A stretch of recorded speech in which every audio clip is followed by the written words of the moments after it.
Assalamualaikum warahmatullahi wabarakatuh. Alhamdulillahi rabbil alamin. Wabihi nasta'in ala umurid dunya waddin. Wassalatu wassalamu ala ashrafil anbiya'i wal mursalin. Wa ala alihi wa sahbihi ajma'in. Subhanaka la ilma lana illa ma 'allamtana innaka antal alimul hakim. Rabbi syrah li sadri wa yassir li amri wahlul 'uqdatam min lisani yafqahu qawli. Amma ba'. Yang berusaha Tuan Guru Besar Cikgu Sopiah binti Zakaria, Guru Besar Sekolah Kebangsaan Haji Husin, barisan guru-guru penolong kanan, Ketua Panitia Pendidikan Islam, rakan-rakan guru, pelajar-pelajar, ibu bapa, seterusnya seluruh warga SK Haji Husin. Alhamdulillah, bersyukur kita kepada Allah Subhanahu wa taala kerana dengan izinnya dapat bersama-sama dalam majlis sempena dengan program Ma'al Hijrah bagi tahun 2021. Syukur kepada Allah Subhanahu wa taala kerana masih lagi diberi kekuatan, diberi kesihatan kepada kita semua, walaupun suasana yang agak mencabar pada saat ini. Mudah-mudahan sama-sama kita memohon dan bermunajat kepada Allah Subhanahu wa taala supaya diangkat musibah COVID-19 yang sedang melanda negara kita khususnya dan juga seluruh dunia, insya-Allah. Marilah sama-sama kita memulakan majlis kita pada hari ini dengan sama-sama kita membaca Ummul Kitab. Mudah-mudahan Allah merahmati dan Allah memberkati kehidupan kita pada hari ini.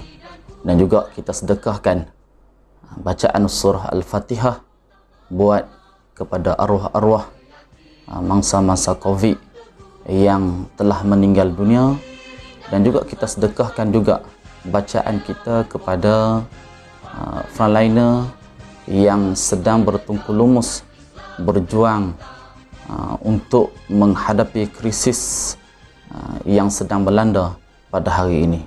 Al-Fatihah. A'udzu billahi minasyaitonir rajim. Bismillahirrahmanirrahim. Alhamdulillahi rabbil alamin. Ar-Rahmanir Rahim. Maliki yaumiddin. Iyyaka na'budu wa iyyaka nasta'in. Ihdinas siratal mustaqim.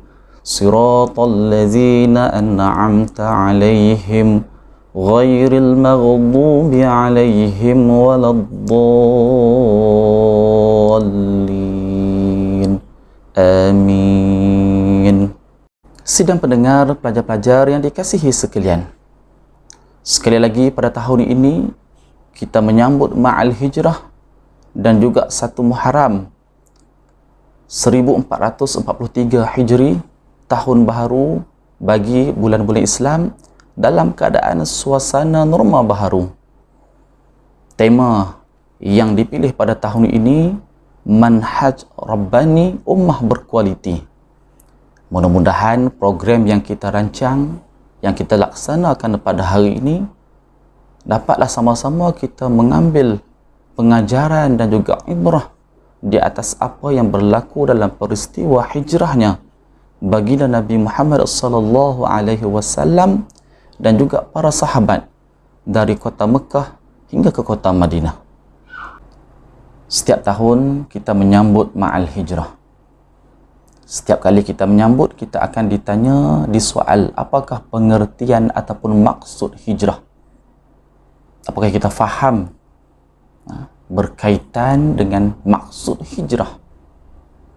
Hijrah bolehlah kita bahagikan kepada 2 maksud.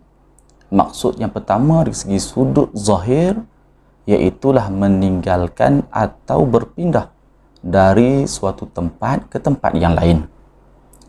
Manakala maksud yang kedua dari segi sudut maknawi, iaitulah menghindari, meninggalkan dan menjauhi daripada sesuatu sama ada secara perbuatan, perkataan ataupun perasaan. Seperti mana sabda baginda Nabi sallallahu alaihi wasallam, orang yang berhijrah itu adalah yang meninggalkan larangan Allah Subhanahu wa taala. Jadi jelaslah kepada kita peristiwa hijrah yang berlaku kepada baginda Nabi sallallahu alaihi wasallam dan juga para sahabat, iaitulah Nabi berpindah meninggalkan kota Mekah ke kota Madinah atas sebab-sebab tertentu dan juga atas sebab suruhan daripada Allah Subhanahu wa taala. Jadi apakah hijrah masih lagi berlaku pada hari ini? Adakah perintah hijrah tadi masih lagi berlaku pada hari ini? Ya, hijrah masih lagi dituntut kepada kita semua pada hari ini. Tetapi hijrah yang dituntut pada hari ini bukanlah hijrah daripada satu tempat ke tempat yang lain. Hijrah yang dituntut dalam diri kita pada hari ini iaitulah kita meninggalkan segala larangan yang dilarang oleh Allah Subhanahu wa taala.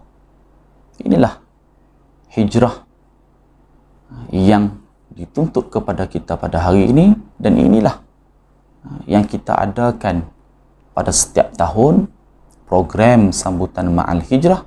Supaya apa? Supaya kita bermuhasabah diri kita. Kita muhasabah diri kita, adakah sepanjang tahun 1442 Hijri yang lepas kita melakukan perkara-perkara yang dilarang oleh Allah Subhanahu wa taala? Kalau kita masih lagi melakukan perkara-perkara yang dilarang oleh Allah Subhanahu wa taala, seperti melakukan maksiat,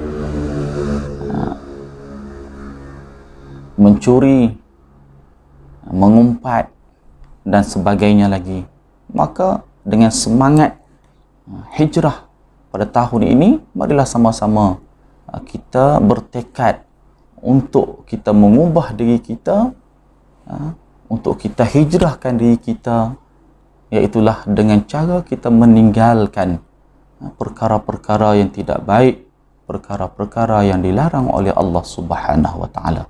Inilah makna hijrah yang sebenar yang perlu kita tanam dalam diri kita. Firman Allah Subhanahu wa taala dalam surah At-Taubah ayat yang ke-40. A'udzu billahi minasyaitonir rajim. إلا تنصروه فقد نصره الله إذ أخرجه الذين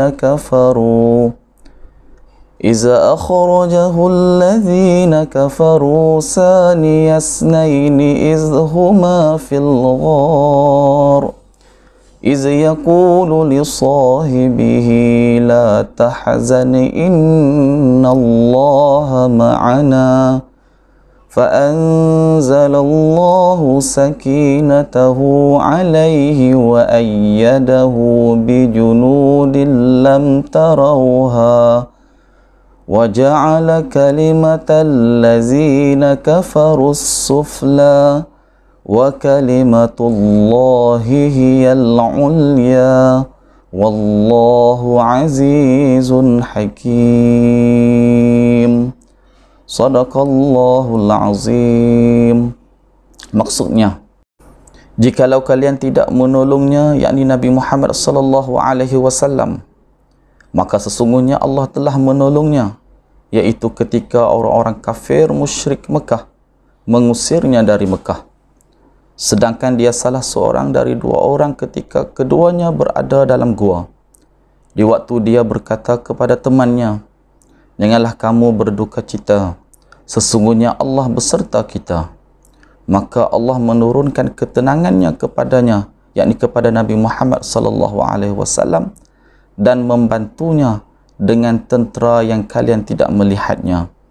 Dan Allah menjadikan seruan orang-orang yang kafir itulah yang rendah, dan kalimat Allah itulah yang tinggi. Allah Maha Perkasa lagi Maha Bijaksana. Muslimin muslimat, anak-anak yang dirahmati Allah Subhanahu wa taala. Begitulah gambaran yang Allah berikan kepada kita dalam ayat tersebut. Bagaimanakah hebatnya dugaan dan juga tentangan yang diterima oleh baginda Nabi sallallahu alaihi wasallam dalam peristiwa hijrah.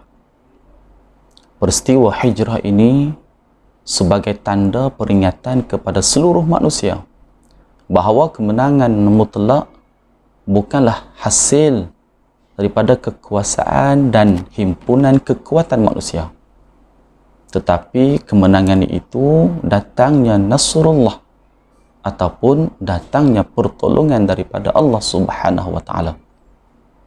Hal yang demikian boleh kita lihat, boleh kita baca dalam sejarah peperangan di dalam Islam.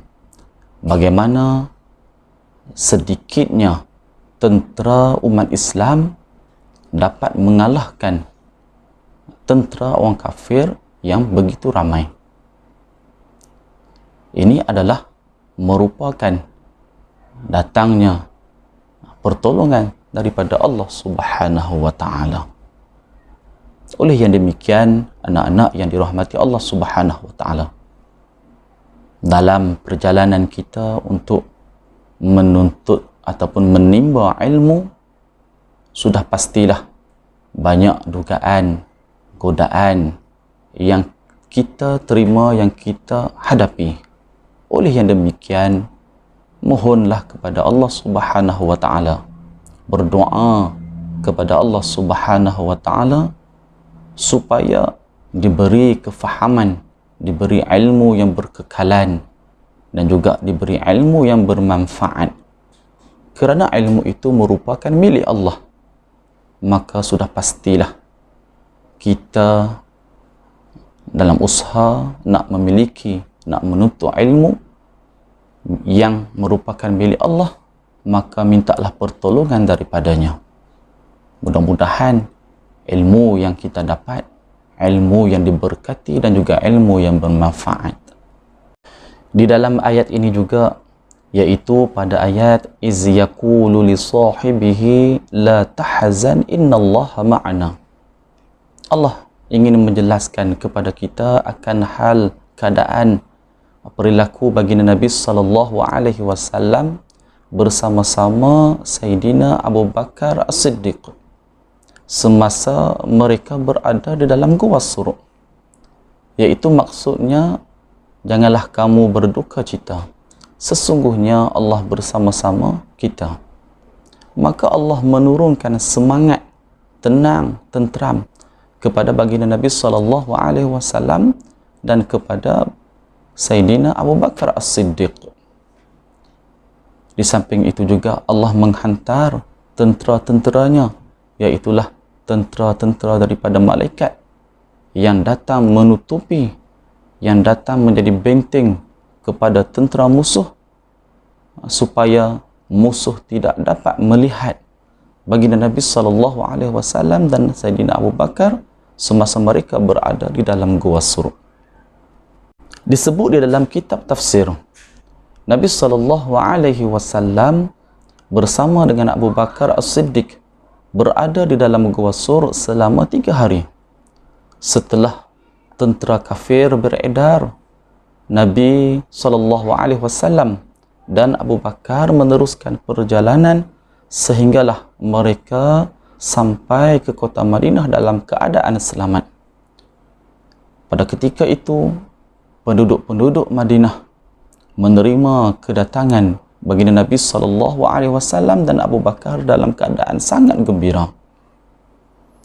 Satu perkara yang sangat penting yang boleh kita pelajari, yang boleh kita ambil dalam peristiwa Nabi sallallahu alaihi wasallam bersama dengan Abu Bakar As-Siddiq ketika berada di dalam Gua Sur, iaitulah sifat ketenangan yang ada dalam jiwa sahabat Nabi, iaitulah Abu Bakar As-Siddiq. Ini memberi gambaran bahawa manusia ini perlu dibantu bukan secara fizikal, tetapi kekuatan mental juga sangat penting.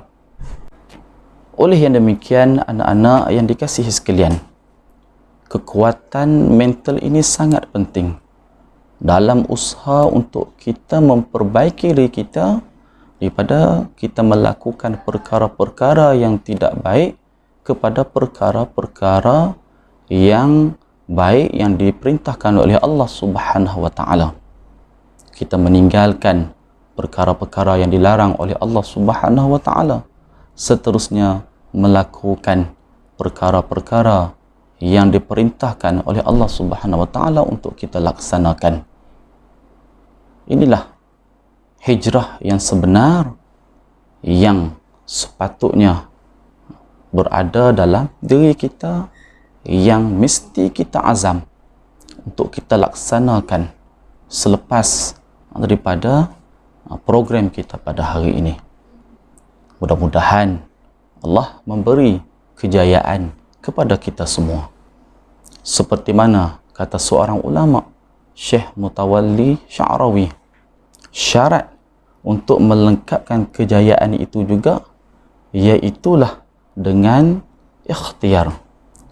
Kerana hijrah ataupun kejayaan hijrah bagi Nabi sallallahu alaihi wasallam, iaitulah Nabi menunjukkan sikap ikhtiarnya di dalam peristiwa tersebut. Mudah-mudahan Allah memberi kejayaan kepada kita semua, iaitulah kejayaan di dunia dan juga kejayaan di akhirat.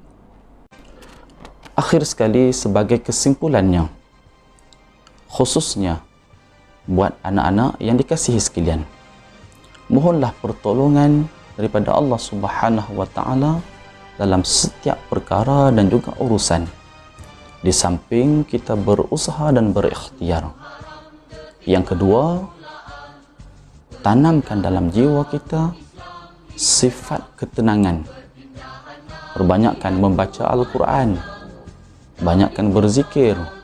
Mudah-mudahan Allah turunkan ketenangan dalam diri dan jiwa kita. Yang terakhir, yang ketiga, kekuatan fizikal dan juga kekuatan mental mestilah seiring. Kerana orang yang berjaya ialah orang yang menggunakan akal fikirannya yang waras untuk membezakan sesuatu perkara itu sama ada baik ataupun buruk. Sekadar itu sahaja yang dapat saya sampaikan. Mudah-mudahan dalam keadaan COVID-19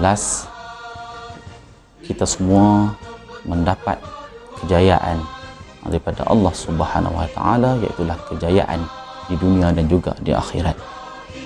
Yang baik datangnya daripada Allah Subhanahu wa taala, kekurangan kelemahan atas diri saya sendiri. Sekadar itu sahaja.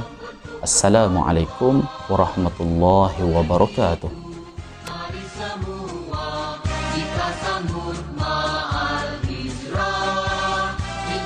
Semangat tegakkan syiar Islam.